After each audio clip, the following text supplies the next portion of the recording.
now for 7th cue, and all of the other cues above this, we've picked a weapon for each level. This particular level, we're going to do the katana, the sword. So the first thing we'd like to go through with the sword are stances. Stances are at first taught statically, meaning you're not moving, but you'll actually find yourself moving in a scenario and find yourself in these stances at some time. So for instance, I'm in Seigan no Kamae, but I might not go out onto a battlefield and just be in the stance instantly. I might be drawing my sword and somebody comes and I'm finding myself in that stance. So that's what stances are at first. So we'll flow through all of the stances that we have in our curriculum in the order they are. So the first stance that we're going to do is Dai Jodan no Kamae. Dai Jodan, I'm in Ichimonji footwork with 1 foot forward, knee over ankle, the back foot's turned out, and I am looking through both arms. The sword is at a 45-degree angle above my head, and it's down my center line. So, Dai Jodan no Kamae.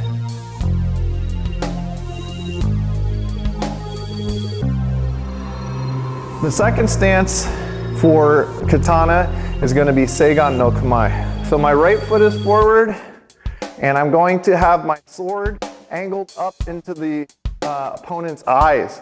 So a lot of people you'll see do Seigan the whole sword like this, but unless you're fighting a giant, that's the correct angle. So I'm going to have the sword up at their gaze. My right foot is forward, and my hands are relaxed and at my center line.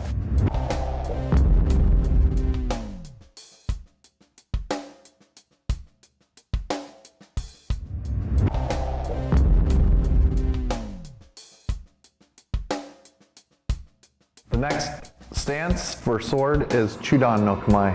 So the right foot is forward and the sword is perfectly horizontal with the ground. Chudan no Kamae.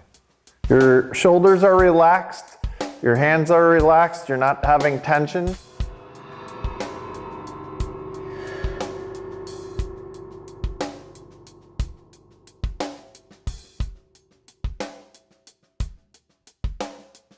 Next is Gedan no Kamae. So with this stance, I'm going to rock forward slightly with my front leg. Can be back, and it can just be the sword position dropped inside my leg. Mine I like slightly forward.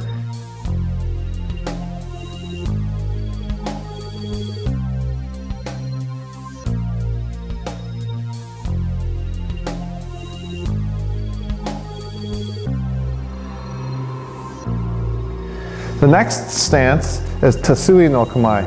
Tasui no Kamae is an open stance, so it can be turned in to the side on either direction. So if I had Gedan forward, Tasui could be inside or outside. I like to think of it as I've just done a parry with the movement.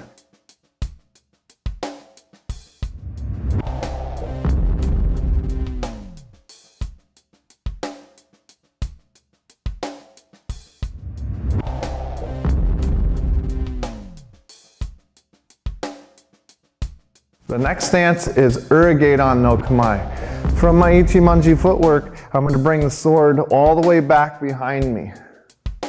This was a stance that was used so that you couldn't see the length of the sword. If I hold my sword in this direction, you could tell how long it is. But if I hold it here and you're my opponent, you're looking down the sword, so it's hard to see the length of how long that sword is when that angle is correct. So I'm pulled back with my left foot forward, right foot's back. Gedan.